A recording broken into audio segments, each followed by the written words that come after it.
I'm Neil Greenberger. Welcome to this edition of In the Loop on County Cable Montgomery.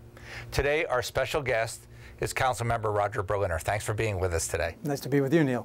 We have a lot to talk about 2013, but before we talk about that, I want to go back to 2012. You spent the year as the council president. It was a very challenging year. Still got a lot done, but it was your first term as council president. Anything you learned, anything that you were unprepared for, the experience, what was it like? Well, I actually enjoyed it. It was enlivening. For people like myself that enjoy just things happening all the time, that's what it's like to be council president. You're on all the time. And so that to me was gratifying. And it was gratifying working with my colleagues to try and bring us together and to have a unified message. And I feel we had a good year together. I imagine it dominates your life, personal and public, more than you could ever imagine as being a council member. It does. You literally are on all the time.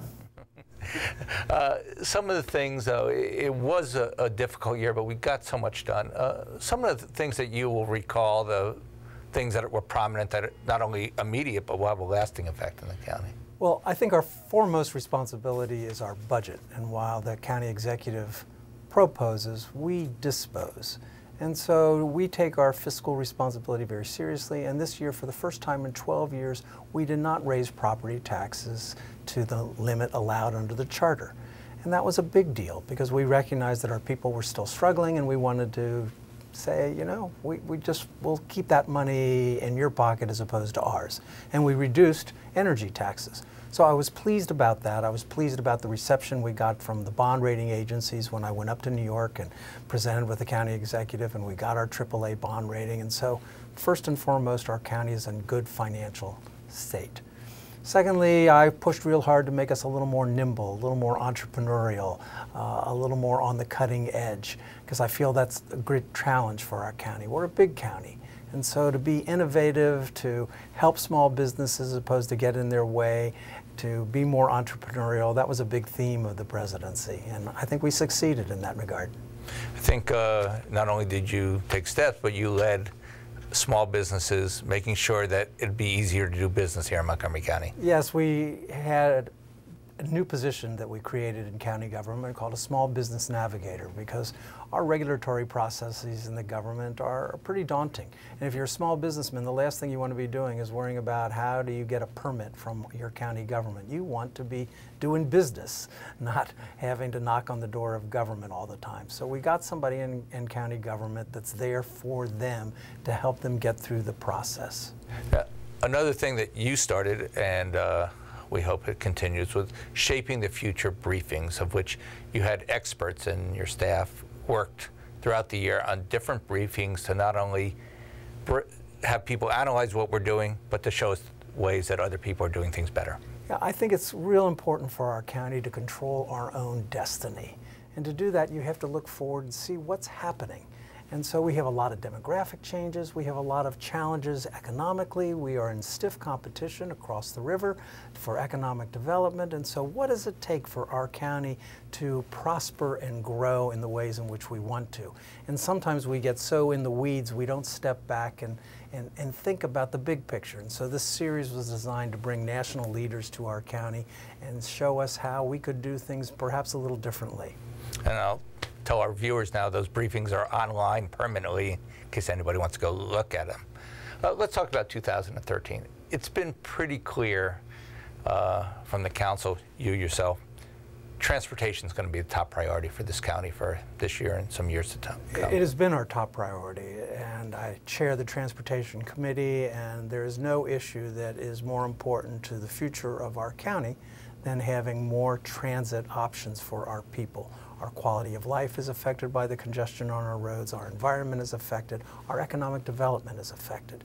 And we see what's happening in Virginia, right across the river, the American Legion Bridge, and a lot is happening there. And we ask ourselves, why can't we move forward in that way and invest in our infrastructure? And the challenge fundamentally is Annapolis, because we're asking Annapolis to do hard things, which is to raise taxes in one form or another to pay for these incredibly important transit initiatives. And it's not clear that that's going to happen. We need the governor really to step up and take the lead with respect to it, or it won't happen, and then Montgomery County is in a world of hurt. Well, in Montgomery County, we have 3 major projects that we've been talking about. The Corridor Cities Transitway, which would be an extension all the way up to Clarksburg from Shady Grove, the Purple Line east-west from Bethesda to New Carrollton. And then we've been talking about having a bus rapid transit system. A lot of places, not only in our state, but around the country would be concentrating on 1. Some people say, how do you concentrate on 3? And is this possible, as from your position as chair of the committee? It is possible, and it is doable. And our Corridor Cities Transitway, we've decided, is going to be rapid transit. So it's not as though there's this disconnect between the broader initiative that we're contemplating with respect to a rapid transit network that will move people from east to west, and our Corridor Cities Transitway. But those are federal and state projects. The rapid transit system will fundamentally be a county initiative. And again, an initiative that, in my judgment, we must seize in order to control our destiny. On a larger scale, a lot of people say, how can Montgomery County be asking for funding for 3 projects? On the other hand, we often say that Montgomery County drives the state, and the money we put into the state from our economic development helps pay for the programs around the state. Do you think it's still a hard message to get to everybody? It is a hard message, and Annapolis, of all the experiences I had as council president, I would say that going to Annapolis was among the least rewarding.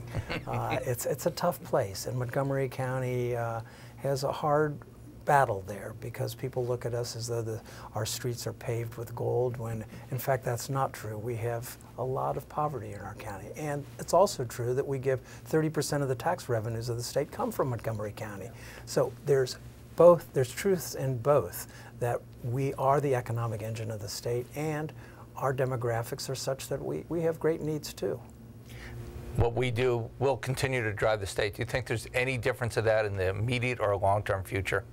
Well, I think the state understands it. I was pleased that President Miller has unveiled a transportation initiative. It's not exactly what our county wants, but he's begun the conversation, and he said explicitly that this will not happen without the governor's lead. And so that's where we are. If the governor doesn't push this real hard, we won't get transportation funding, we won't get the Purple Line, we won't get the Corridor Cities Transitway.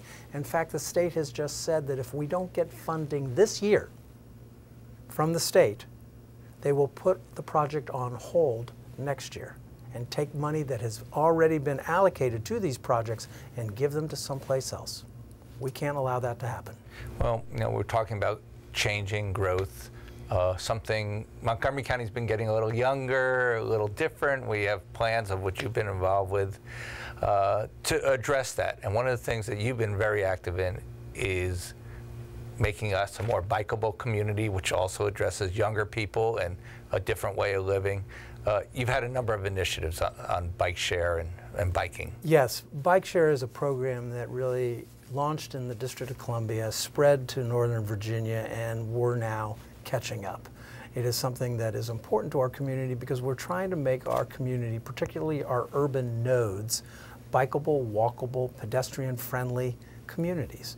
And biking is healthy, it gets people out of their cars, it is what we want to encourage. I recently was in Portland, Oregon, which is the #1 biking city in the country, and you just see how people live their lives differently, and we want to emulate that. And so our Bike Share program will have something on the order of 29 stations throughout our county, Bethesda, Friendship Heights, and Silver Spring, Tacoma Park, etc. And we will have a system where people can go short distances. That's not for commuting. It is to take your short trips and do your shopping, and these are sturdy bikes. And so we're real pleased about it. And we're going to start seeing some of that fairly soon. Yes, we will. Hopefully this spring, summer. And one of the places that this may impact leading to this, something else you've been very involved with, is the changing of the county in certain areas. White Flint is going to have considerable changes, and it's already started. It's already started, and it's really going to be, it's so exciting.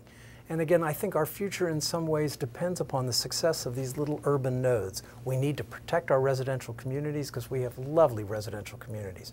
But if we're going to attract young people to our community, which is our future, we need to have an enlivened place for them to be. And you see that in the District of Columbia, you see that in Arlington, and you see that in Silver Spring, and you see that a bit in Bethesda. And we need more of that. So White Flint, I think, is going to be that. It's going to be a really drop-dead beautiful place. For those who've only seen some of the bulldozers out on Rockville Pike, what are some of the things that you think people may not be aware that they're going to start seeing?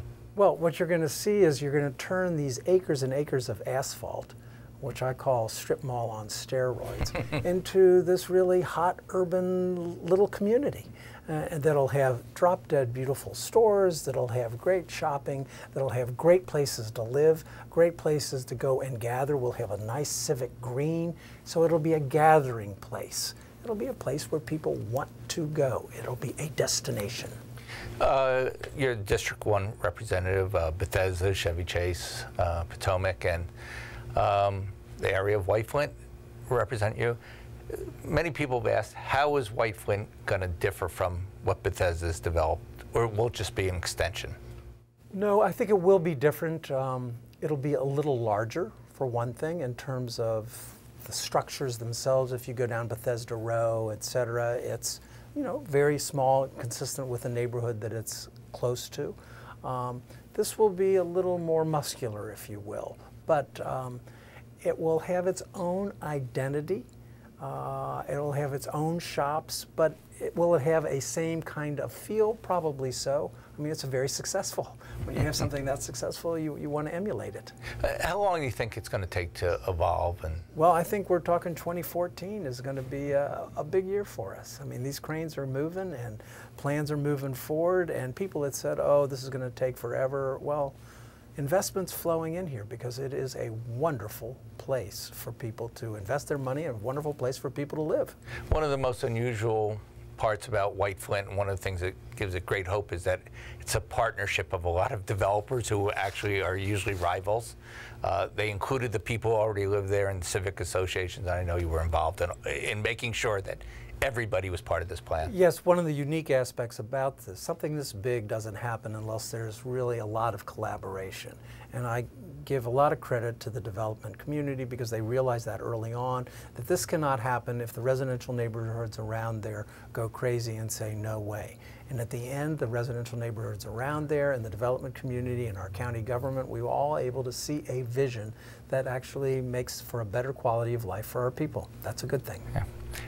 We're getting close on time, but one of the things you mentioned earlier was how our county is different, and a lot of people don't, outside of our county, actually realize what we're about. You're wearing the Snap to Silence challenge that back in February you participated in with hundreds of people, an effort that Councilmember Valerie Irvin had started to eat on $5 a day for 5 days to really not only remind a lot of people how tough it was, but to let people know that our county isn't all paved with gold. Not only that, but to have some of us who've lived a privileged existence to have a personal experience of what it is to live in poverty. And even $5 a day doesn't do justice to what these people go through, but it is to give us the consciousness of poverty, the consciousness of how it is to live life that way. $5 a day, $25 for 5 days. And I promise you, it's changed my consciousness. And I think that's the fundamental objective. Well, I want to thank you for being here. We have more to talk about. Once again, we've run out of time. I'm Neil Greenberger. I want to thank Councilmember Roger Berliner for being with us on this edition of In the Loop. Please join us for this and other programming right here on County Cable Montgomery.